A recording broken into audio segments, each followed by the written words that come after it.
Akidalarını bilen anırsın ayıtsam size Fırgayı Necidiye diye. Şunun anırsına Fırgayı Necidiye diye. Avvalla da vak bular yüze çıkıp öder yine dargayan bilen. Muhterem Müslüman doğanım, hürmetli telsizkona huntana.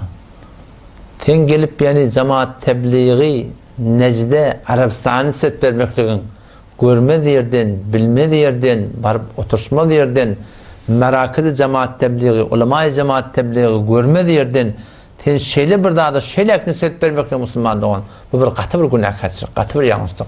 Keten eğer halı sana tövbe etmeden Müslüman doğanım, sen bunu erteki kıyametin cevap verip bilmerdin. Şon biz şununda bolup biyat. Biz şununda bolup gördük, barık gördük. Bir yıllab dinan oğlanı soğan harzını koyup icazatı bilen biz gittik şun içine girip gördük. Anırtına barık kayıttık Müslüman doğan.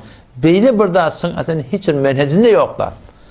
Belki şunkun Arabistan'ın Suudi eğer cemaat tebliğ olup cemaatleri iberlip da kulli dünya ben gözüm bilen gören adam Pakistan'da. Her günde 100 cemaat, 120 cemaat, 130 cemaat kulli dünya iberlip du Pakistan'ın ölçüsünü iberlip du ve her günde girip du eyni varahim akşamara ertesi halkın koyunun girip çıkışıyalak öz ahirine varahim şonu yani yatak cayına şocere girip çıkıp du adamlar ve şu cemaatler yüzden elek cemaatler her günde gidip gelip du şon palanca cemaatini dünyanın başka yerlerine iberiyerler pokta alimler içinde oklap pokta karkollar içine oklap. Emma şu cemaat tebliği kulli dünya her günde her yerden adamlar iberttu. Arabistan'ı şöyle aslında falan akla.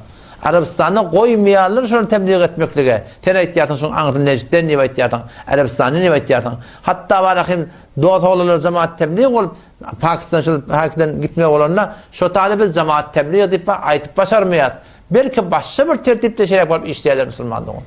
O ham termonin varahim katı yanlış Müslüman doğan. Yani kulli dünyada cemaat tebliğ edip durumlardan kulli dünyada yayılırlar elhamdülillah. Ve ne kadar kafirler şunun üstünden Müslüman buluglu, hidayet buluglu, ne kadar ha mescitler şunun üstünden tanlanlı, ne kadar ha hidayetler şunun üstünden artırıllı. Ama Arabistan'a da katı kulli dünyada 4-5 sene keşfeden adım tutuyorlar. Şuna Müslüman doğuşlar kullen talan akla. O zaman sen gelip barahim bunları şoların setpenmekliğin bu katı Müslüman doğan katı bir yanlıştır. Ondan sonra da böyle bir tarafa gaziye. O bir tarafa gaziye sen bundan haberim olsun. Şu Huda ulema-i Necd Arabistan'ı Suudi kitaplar yazıptırlar cemaat tebliğin aleyhine. Aleyhine kitaplar yazıptırlar. Kişiler doğru cemaat yaşlar deyip. Ama sen gelip beni bunlar onlarını süt vermekten. Hamçınani ki şu kitapların adını ben öz kitabımdan da bir okuyup görse Sefeyi Sizli Bispencin'de nesine kitabın adını ettim. Kişiler ulema-i Necd Arabistan cemaat tebliğin aleyhine yazıptırlar. Şun birden biri inerken fetavai ayyimme ehli sünne es-selefi fi cemaat tebliğ deyip barakım. Şu forum kitap yazıptırlar.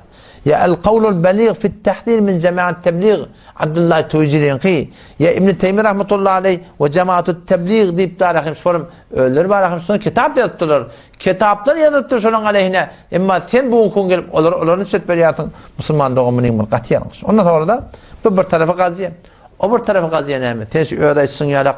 Vakt tafılıp dargak gitiyeli deyip aytiyani hop dargak gider da sen neydi o da kalır hemin şu at neyse yakillikta sen neymesil kayga kalır şuporum kıybat, şuporum töhmet şuporum betkuyular şu kadar betzebaniler o şetin kayga kalır Müslüman doğan ki şu bir hakikat ba şu hakikatin utatılacak bolya sen ne kadar zatları milletin gevununu görüp pulata beher şekli ki oltur Allah size mağfetin kimsiz kemmecekmede bolya ama siz şunu bir hakikatin utatılacak bolya siz şuna inni kayga kalıp member koymanı, cımga koymanı, radyo koymanı, CD koymanı, tayman koymanı, çadır koymanı şol işini yamallamaklık bolya ahirkiden işler neymiş var? Ahirkiden bir işin birisi bariyarlar nama yazıyorlar. Ağa falani şahsi benim amanullah hava bizim şehrimize gelirdi. Ondan sonra şunu adamlar üstüne şuuriş ettiği şunu adam öldürülmeli. Adamların üstünden biz hulata siz devlet mertleri haber veriyet ki ihyanın eğer bağlaqim şuuriş olsa falan olsa sonra bize aytmat değil mi ha deyip nama yazıp imdalar edip eltip tevil vermeklik siz ne mi kayga kalıqlı? Eğer biz bağın dargak gitmeli olsak o ölümün dargak gider Müslüman doğun. Eğer bir adam cüreti olsa, gayratı olup şuuriş etken olsa şuuriş etsin. Vurup bilen mata vurtullar ellerinden geliyen mata. Öldürüp bilen adam öldürse elinden geliyen mata. Ne vurulmadan korkuluya musulmandan şey yolla. Ne öldürülmeden korkuluya. Eğer bir adam tedavet şuat bir adam mal yığınıya da yer yurt yığınıya. Sana meňleşme, şoň maňleşme rahim. Şoňdan adabra yığınıya. Ama bir adam adabra hatırı düşenne yer yurdundan geçiyor. Bir adam canı hatırı düşse yer yurdundan hemen adından geçiyor. Bir iki gelipdir adamımızdan, avremizden, hem adamımızdan geçti. Tenşini musulman doğan ankbıl. Biz ölümden hiçbir yarımına korkuyumuz yok. Bir de eğer şalpar yani yolumuzda ölsek inşallah bize şehadet nasip eder deyip bir de umidimiz var. Ve bununla ben size aydayım musulman doğan. Eğer cehenneme na'udbillahi girmeli olsa doruyu bilen girmez. Kitapta gören adamı size aytmani sizin gevnünüzü görecek olup başka bir zat aydıp cehenneme girmez. Eğer kitapta bir zat görüp hakikati görüp adımızdan, avrayımızdan, muğiyetimizden korkup hakikati aytmani başka bir zat aydıp cehenneme girmez. Şu dost soğurca alıp baryanlarımız var ya musulman doğan. Umidimiz var Allah tabi'den kabul edersin deyip. Kem şey yaxşı niyetimiz ki bizde var. Allah Teala tevfik veripdir. Ma zeka minkum min ahadin abada diye Allah Teala. Sizin hiçbirinin kavul bilmertiniz. Meğer Allah'ın fadlı olmasa diye. Bak o akıl neyme kavul olsa Allah'ın fadlından. Ama musulman doğun bizde elhamdülillah şu alıp barayan yolunu ikilik yok Hudağa şükür. Sizin yüzünüzde bir form olup, iyiliğinde bir form olup, kabattan bir daha edip, yüze çıkıp bir daha edip musulman doğun elhamdülillah beyle bir daha yok. O şeyle bir yağdaylar yani nemeden şeyim böyle. Ödemi bir darga küçük değil mi? O kayga alıp vermeler. Darga giderse ödemi. Şu formu siz o da alıp verdiniz. Şun anlatında bir hakikatin yüze atılacak bolýa. Kıynatak musulman doğun tışından korkuyor. Korkmaklık gerek ya. Siz Hanefi mezhepte bize Hanefi mezhep musulman doğun yanlışmayan mı abi? O pulada burada attır bolupdur, yanlış bolupdur, aydılmaptır, değilmeptir. Neşin gelip de boylanıp da aydam Allah şun neymiş var şunu kavatlarda değil ya da sen kata ihtiyartın. Musulmandan kata itman gurrun de. Haka itman gurrun. Hakikaten her ne yaparmaydı? Düşman mı yani?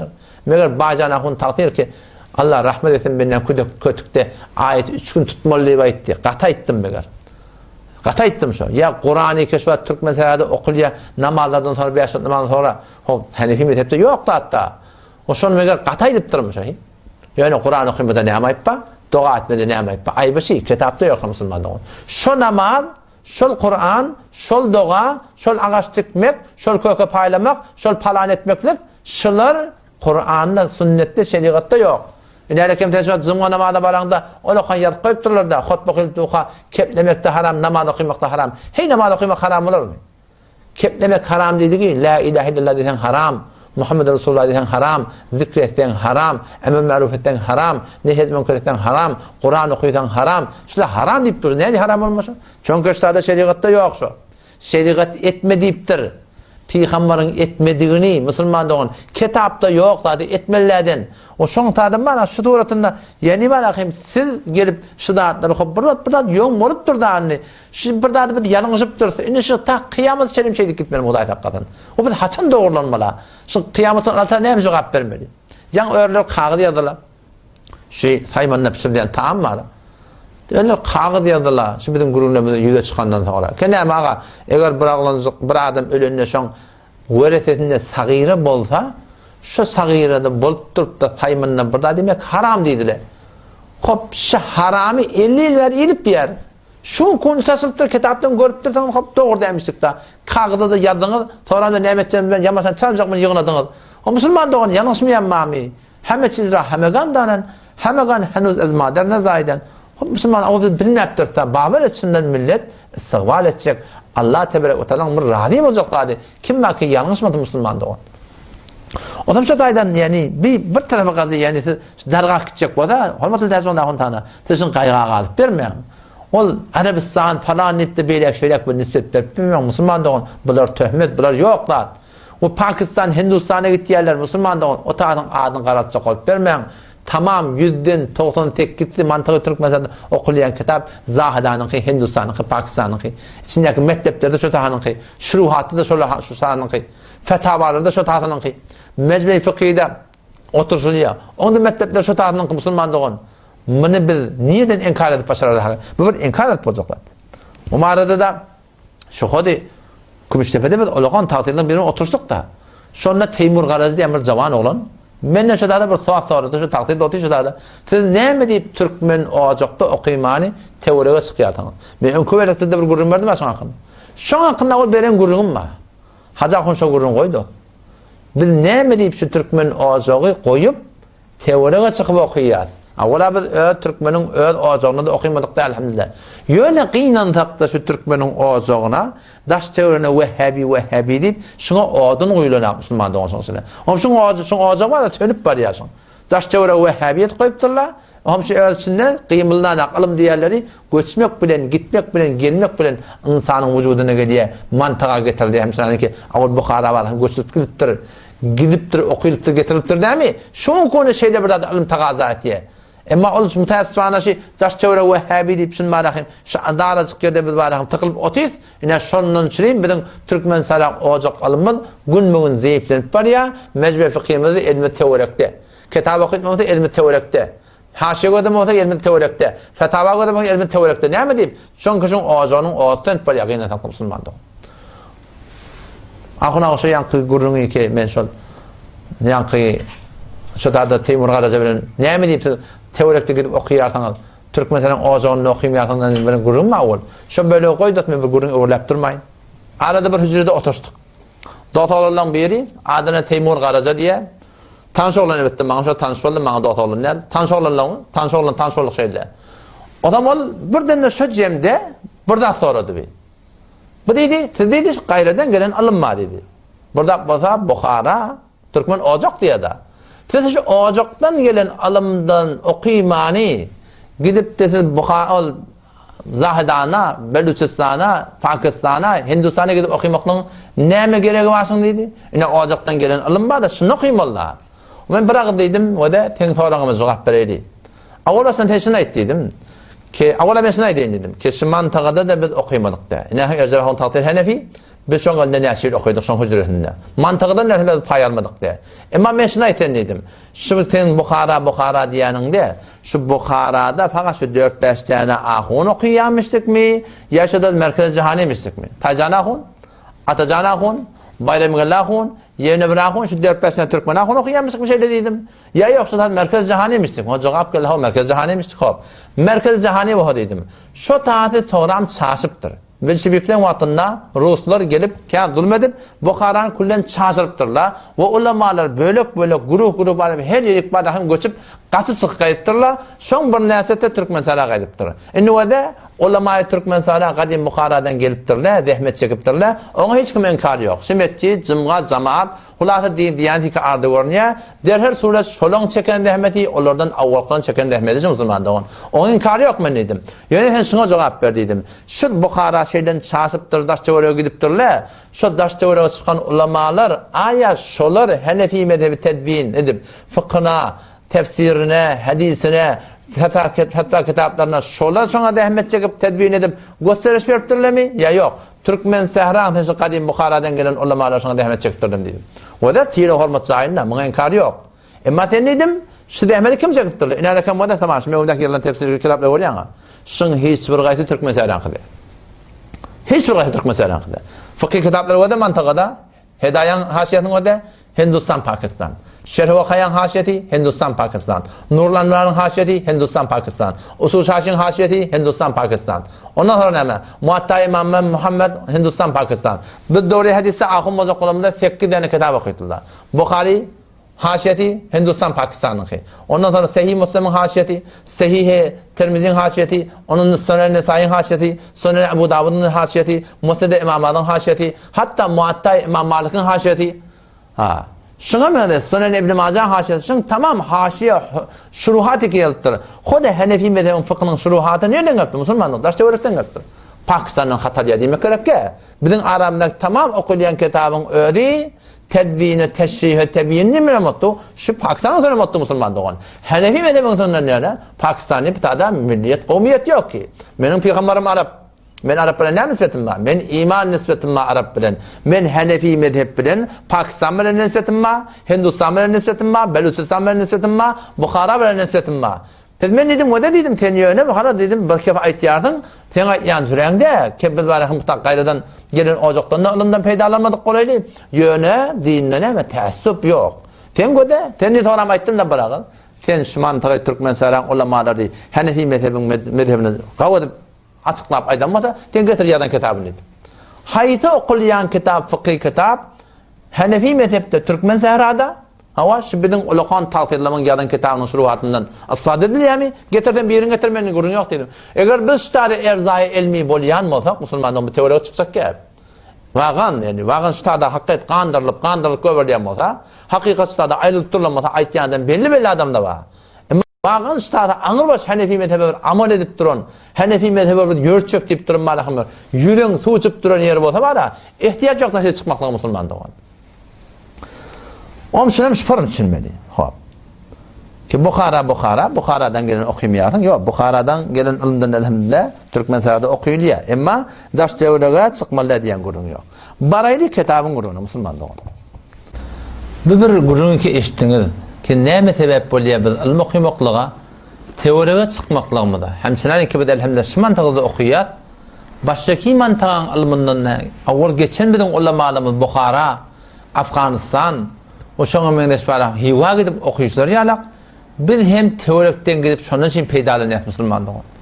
Ýöne wede bir wagyýat bar, şu arada şi burada basa şu ojak bilen bolbermeli. Müslümandyk men tada asgaý deýin. Biz siziň şu ojak diýip duran ulamalaryňyzdan olguluk tapamda, olgu bolmaklygy bir öwrenmek dogry. Ella maşallah. Kesin şunu göz agyr ýarak bir tapılamady. O zaman sen burada deysen de bir adam birine bir anam etmeli, ta şoň ýerine düşsün, yürekten şoňa ýetigri bolsun. Ýalňyşmaýan ýok ki, her kim ýalňyşýar. Emma bir sizatlar bar. Keşi bir gözüme bilen görüp tus. O zaman şu adamlar biz näce barıp barahan şolaň huduryna oturup da şolardan alma öwrenip de şolar biz özünde ulgu rehber karar vermeli. Aňa haja gitýär. Kerwen başy bolup. Yalandan biriniň heleýini nikah edip evadiyandan merham. Alıp gittiye. Kim? Ortam falan ahun. Kulli mantıqada tanılayan adam. Hüccini yürüdüp duran adam. O zaman sen gelip şunu şu adamın maaşı ettiyen işini merham. Siz bir Müslümanın edeceği işi değil. Bir ahun ke dursun, alim ke dursun, hüccini yürüdüp duran dursun. O zaman biz nedir işte şuna anam etmeli Müslüman'da. O zaman ödünü bizim cahimine koyun. Bir de makrı kurgurumu da yok. Bir de ruh rast. Dost sorsa adam vaziyet bir doğru Kur'an'a vere, sünnete vere, şeriata vere oturan. Teşo kullu Türkmen sahranı vade. Bir de olgu tafsir verin. Hanefi mezhepte saymanını pişirilen taam. Eğer şonda oğlancık bağlasa sagira vereten içinde. Şondan yemeklik haram. Ve eğer şonda yok olsa daşta olarak getirip pişirip bertele. İlattan için pişirip bertele. Şimdi mekruh tehrimi, mına ziyafat diyorlar. Sen öyle bütün Türkmen sahrada şimen deyip duran, takdir deyip duran, kadim, ocak, alım deyip duran, oturulan maran hücreyen eğilerinden siz bir tane bir de olgu koykadın ki biz ana medeyli havaşı falan takdirin loğmatı halalsın. Şu adam haramdan gövresini çekiyen adam, mekruh tehrimi, haram-ı meclisattan çekiyen adam, biz şoň ýa-da şeýle Müslümandyk. Bir de tamamlak dogry zatlar. Yok biz hiç kime yamanlığımız yok Müslümanlığın. Ama bizim daş çevirikten taptık. Daş çevirikten doğru şeriatı tevara bulup böyle biz gördük. Şöyle yani biz yaşadık elhamdülillah. O şunun için malahim daş çevire çıkılıyor. Daş çeviren malahim şu tadı ilmokimoklığı da etmeye hüvvet oluyor. Ya inalekem ağa gelip de sorulya bir Hudaya tığılmaklığın hakkında. Oturup ödünden bir düzgün düzüptür. Bilmeyen koyunun iste, sığırın iste, zengine babanı çağırmalı.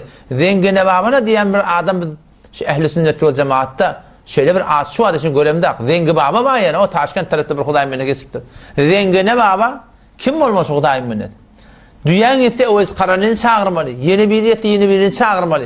Hoş şıl elman etiqat Hanefi mezhepte nerede var biz deyip paramızda? Sorulanna, zengurlanna delil yok yani. Yüreğin doğru bolsa bolýar. Hem biz ştada galiyat Müslümandygyň biz Hanefi mezhepden köýkedin. Biz de elhamdülillah şu gaýratda Müslümandygyň ki biz ýalňyşyny boyun alaýly. Bize barahym bu zatdan hakyny Müslümandyk elhamdülillah gurrun ýok. Ya inalekem wede sen 60 ýaşandan sonra haram ekil. O şey ekil haram da şey. Emma sen pir deyip duran, ocak deyip duran, taqsir deyip duranın, veli deyip duranın, sen öyi duruşu veren ekid. O sen marahim bilmezler işte, hatta şu adın ödünde de, şun öylerine, bir tarafında taqsirlerinin ekidi, o bir tarafında pirlerinin ekidi, o bir kaptal Kur'an, bir kaptal ekid edip, şun tamam satıp bir yerle, men daim bir helke nefesçi, men şu bakan adamların yegelleri men şu da baryan yerim, oturuşyan yerim, katnaşyan yerim, men yegellenme şu da, dailenme şu da, şun ekidini, şol veli deyip duran adamın ekidini öyden çıkarmaktan korkuya, öye geldi bereket geliyor deyip du. Hatta bunda da tutatım geliyor, men nehme diyen akıyım. Saytları var, yalık koyup dururlar, sonra yalı men şahsen gördüm bilen gören adam. Saytın üstünde adı var. Keneme, ağa şeyle, burayı da ekidi olsa, şuna bereket geliyor mu ya gelmiyor mu? O ne ekiden ne bereket gelecek mi ne falan böyle şeyle diye de ahırda, o Huday Teala istihedi, ekiden ne bereket gelecek gel amallıya. Ohum diye bunlar irat vermeli zaten ya diye. Halbuki Allame Şamil rahmetullahi aleyh Reddül Muhtar'da ekidin haramlığına iki tane daha da okuyuptur, iki illet okuyuptur. Birisi ekidin bir mudahaddi halqillah ve Allah Teala yaratılmakla mengneş olmaklık mı? Ve ikinciden şunma ta'zim gayrullah ve Allah'dan yani silemaklık mı? Ve kod mecburi fıkhiye Türkmen Sehra'da şunun oturuşup şun fetvasından bir kitap devlet çıktım. Şu ekidin haramlığına fetva verirler. Emma ağa öz saytını yazıp koyuptur, ekidden ne bereket gelecek amali. O zaman ortadan falan taqsir, biz şolun yine düşmeli, şun aytyanına kulak atmalı. O bir de doğru stadı var, Müslüman doğum, biz hiç kime yamanlığımız yok. Emma kıyınan takda biz doğru stadı, olgu tamamda ödümde, olgu tamamda. Sen ocak deyip duran Allah talan, geliyerli ekerduğunu toyda haram etmeli, haram da gurun yok. Haram etmeli, onların ne etmeli? Kıcak doğu tarihi, bu da şöyle dettiğince haram, ay bana ecade berayli. O Müslüman doğan şuna kim size ecade veriptir şey etmeklige? Şeriat niye size ecade veriptir şeyle bir Allah'tan haram ettirene halal etmeklige? Bunlar doğruca ayet ki Sure-i Tevbe ittekadu ahbarahum ve ruhbanahum erbaben min dunillah. Şu onlar ulemalarını, keşiş ruhbanlarını Allah'tan gayrı Rab tutunurlar. Bu da hudaylık makami, hudaylık derecesi. Halal haram etmek, haram halal etmektir. Bu Allah Teala'nın derecesi. Addi bin Hatim radıyallahu anh'a gelenine ya Resulullah biz ulemalar ibadet edemdak, biz ulemalar huday tutunamdak. O Peygamber şuna etti diye demek şu halal haram edenine, haram halal edenine siz şolun fiilik hürmetine için şolar Rab olmadan hava na'udu billah Müslüman doğun. Biz ahummalı bol bir ocak alımı deyip Bukhara Şerif'in alımı deyip son adına dayanıp gelip ne etti? Allah'ın haramını halal edip halalını haram edip adamlara biz na'udu billah hudaylıklık derecelerini ödümüde edinip dur huday hakikaten. O zaman biz doğruda şiratlarını bir de ınzıtıyor. Yoksa sen haydi bir adam sen getir, sen şeriata muvafık olsun, biz şu mantıqdan pir tutsunacak ödümde.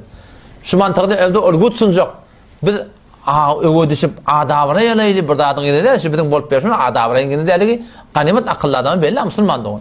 Bir de şu hakikat deyip ya. Doğru şeriata öyle yürüyecek buluyor.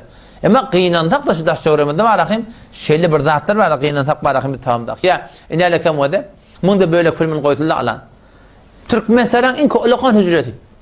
Vehhabiyetten itmalı bizim namusumuz ayallığımız hayti görünü kırrak botaşon taylap gelip qıyda olanları vehhabiyetten itmalı şol film şol ekir kulli İran'a yayradi men belüsü sen ne getbekam inalekim Türkmenin qıydalarını oraya mı deyip bir yere girdik şonna bir utancımızdan bir yere girmedik yani şu zaten o zaman da var akım peştada eğer sıradan aydılsa ne mi onu falani ahum olan avrayın yok ki bilmeyen ihtilaf kurduğunu idinden bilmeyen ulemalarını tertiriyor Müslüman da biz ulemalarını tertirmek niyetimde yok vallahi yerine biz şeriata amal edecek olup yani yöne şeriata doğru amal ettiyen biz aramızda illa maşallah şu ulukan ettirirler arasında doğru ben doğru şeriata uğrayıp duran tamam doğru siz hayıtı bir yerine aydın başta ettim ha bir çocuğunu getirin kişi taymanına çadırda imeyen olsun Hanefi mezhepte şun hükmü ya haramsa ya mekruh tahrimmiş.